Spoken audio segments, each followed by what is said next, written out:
Nilinaw ni Communications Secretary Martin Antanar kung bakit hindi pa nalalagdaan ang executive order para sa pagpapatupad ng Freedom of Information.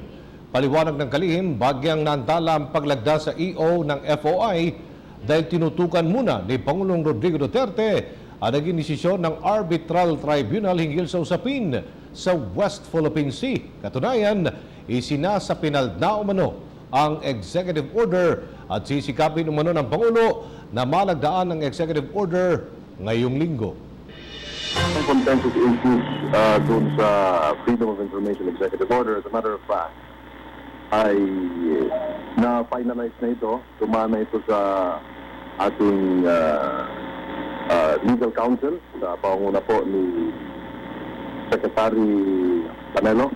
Ito rin po ay dumana sa mga abogado po under Executive Secretary at Kitain. Ang nangyari po last week ay we were overtaken by the event.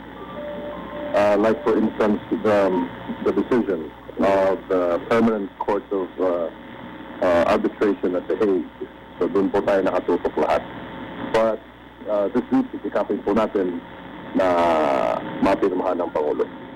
Hi, ako si Ria Fernandez. Mag-subscribe na sa PTV YouTube channel. I-click lang ang subscribe button.